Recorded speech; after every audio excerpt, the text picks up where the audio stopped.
미 육군 차기 보병 전투 차량 프로그램에 하나디펜스가 도전장을 던진 것으로 전해졌습니다.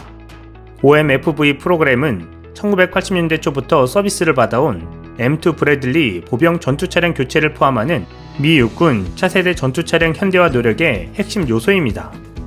미 육군은 1980년대에 운용을 개시한 보병 전투 차량 M2 브래들리의 후속 차량 개발에 3번 도전했지만 모두 성공하지 못했습니다.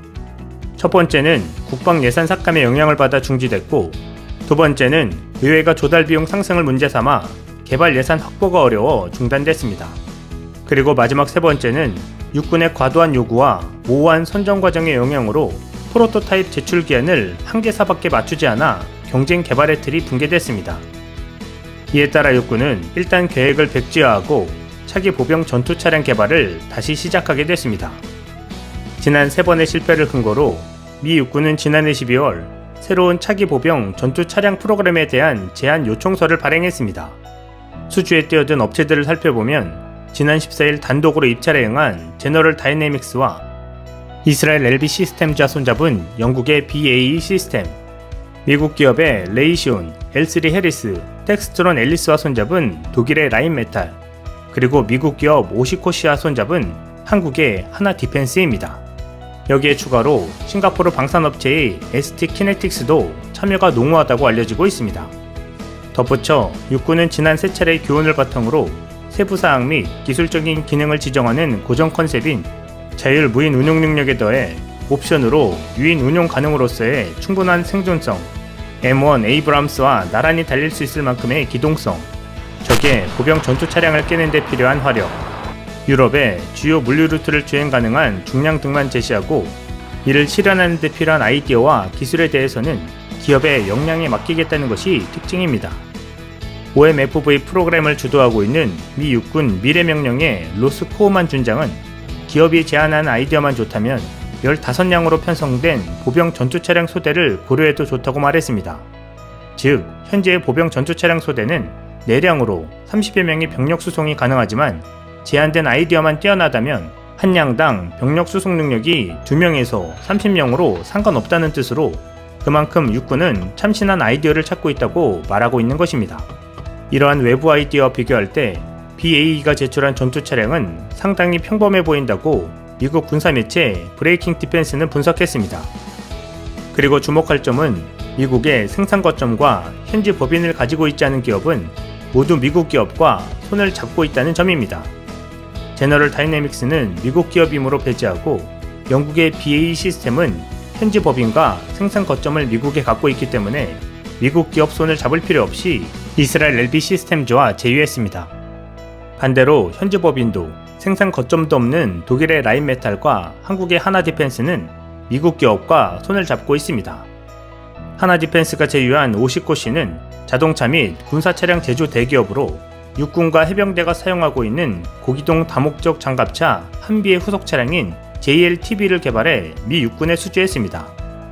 2040년까지 약 5만 량의 조달이 예상되고 있으며 중고기동 전술 트럭인 HMTT도 이 회사가 다루는 등 미국의 납품 실적뿐만 아니라 생산 거점 능력도 충분합니다. 이에 하나디펜스가 오시코시를 파트너로 받아도 좋다고 판단한 것으로 보입니다. 미국 군사매체 디펜스 블로그에 따르면 하나디펜스는 여러 검증된 직간접 사격 솔루션에서 반세기 동안 축적된 경험과 능력 및 기술을 보유한 대한민국의 선도적인 전투 차량 및 무기 시스템 개발업체라고 소개합니다. 이어 하나디펜스는 글로벌 비전을 확대해 대한민국에 7,000대 이상의 최첨단 전투 차량을 공급하고 말레이시아, 노르웨이, 핀란드, 에스토니아, 폴란드, 터키, 인도에 수출하고 있다고 전하고 있습니다. 또한 매체는 하나디펜스가 호주를 위해 강화된 치사율, 우수한 힘, 우수한 상황인식, 동급 최고의 방어력을 갖춘 세계에서 가장 진보된 보병 전투 차량인 레드백을 설계하고 개발하고 있다고 전했습니다.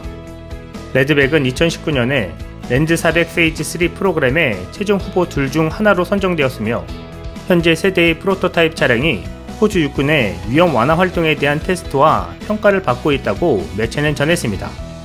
누가 M2 브래들리의 후속 수요를 개발하게 될지 알 수 없지만 아시아 기업 2개사가 미 육군 주요 장비인 OMFV 프로그램에 도전하는 것 자체가 엄청난 것으로 평가되고 있습니다. 미 육군은 각사가 제출한 방안을 검토하고 예비 설계 단계로 진행 기업을 몇몇 심사 단계를 거쳐 연내에 선정합니다. 2023년 최대 3개 팀을 선택해 설계를 마무리하고 완전한 프로토타입을 제작해 2027년까지 최종 승자를 결정할 예정입니다. 한편 팬데믹이 세계 경제 규모 상위 10개국의 순위를 뒤흔들었습니다. 특히 브라질 대신 12자리로 올라선 한국은 적어도 2026년까지 탑10의 지위를 유지할 것이라는 전망이 나왔습니다.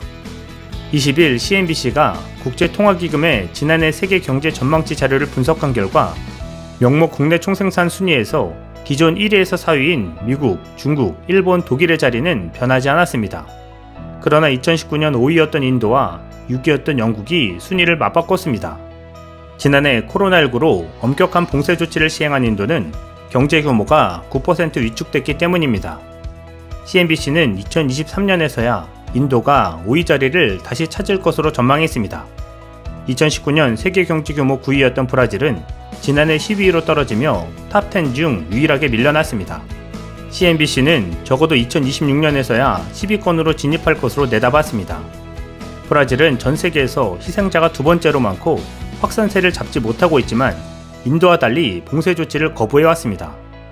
IMF는 브라질 경제가 지난해 4.1% 역성장하고 올해 3.7% 성장할 것으로 예측했습니다.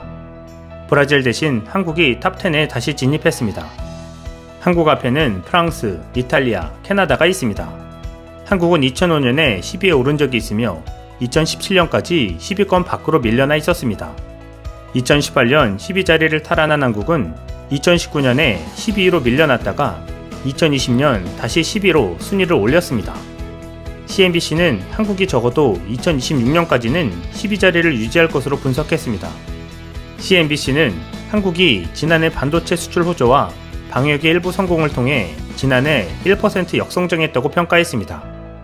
블룸버그 통신은 코로나19 대유행 기간 아시아태평양 지역에서 한국과 호주가 보기 드문 경제 회복력을 보여줬다고 평가했습니다.